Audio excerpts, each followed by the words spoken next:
to physically see the vibrations of your music, or butterflies fluttering from the ground you walk on. Imagine a substance that can unlock parts of your brain that you don't normally have access to. A substance like this can be used for therapy in our society. Lysergic acid diethylmide is a substance that exists in our society today. Just like alcohol, marijuana, tobacco, it exists. LSD should be legalized for the control and safety of the users, for improvement in our economy, and for personal benefit. So I'll talk to you guys about the positive and negative factors of LSD, how we can set restrictions, and how it can stimulate our economy. So I'll begin with the medical factors of LSD.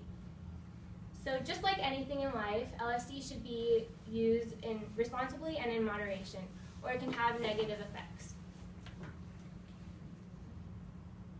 According to Brown University's Health Services on brown.edu, hallucinogens can trigger or aggravate conditions like depression, mania, and schizophrenia. The key word here is trigger. This means that the condition is already present in that case, but the use of LSD can just trigger it or activate it.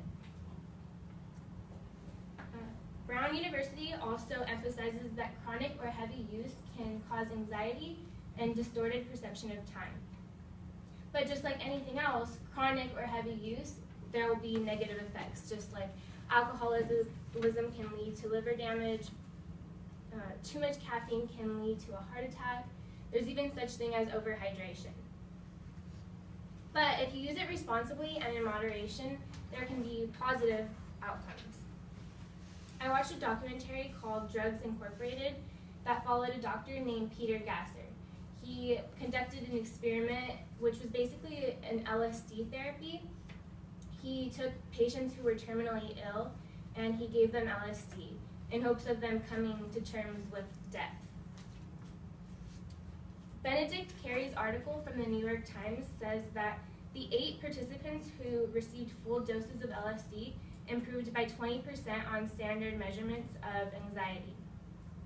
There's also a woman on the documentary who was fighting terminal breast cancer. She said that before LSD, she was really fearful of death and she just had a lot of anxiety about it. After her LSD treatment, she said that she came in terms with death and that she viewed her breast cancer as something a part of her life rather than an obstacle in her life. So now that you guys know the risks and benefits, I'll tell you guys how we can set restrictions and control it. So people may misuse LSD, and that's because the only restriction on it is simply don't do it. So the legalization of LSD can allow us to control the production. So we can control who's producing it, making sure that the people are like certified chemists, making sure it's clean, not laced with anything, and it's safe. Also, we can set a restriction to make it where it's legal, permitted only for therapy use.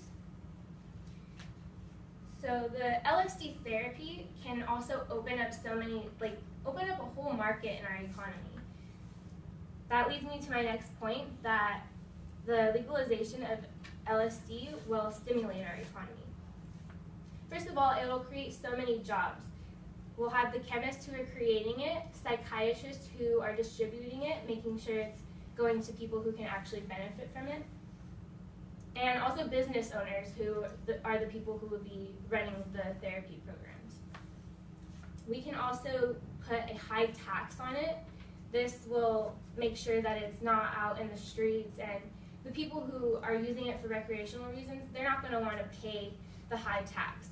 So this will kind of change the behavior in our economy, making sure that the people who value it the most, who are willing to pay that high tax, are the people who will actually benefit from it medically.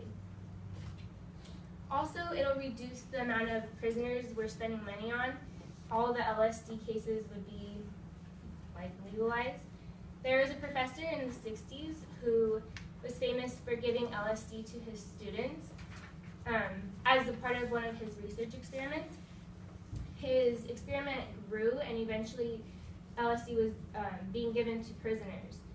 And Vince Berger, a psychologist says in his article from psychologistanywhereanytime.com that the normal recidivism rate of prisoners is about 80%, whereas of the subjects involved in the project, about 80% did not return to prison. So with that example, you can see that not only will the legalization of LSD benefit our economy, but it'll also improve the people in our society. So LSD should be legalized for the control and safety of the users, the economy, and personal benefit. I talked to you guys about the medical factors of LSD, how we can set restrictions, and how it improves our economy. Not everybody can begin to understand LSD, but that doesn't mean that we should turn a blind eye to it. The legalization of LSD therapy can benefit a lot of people, and I think it should be a legal choice. Thank you.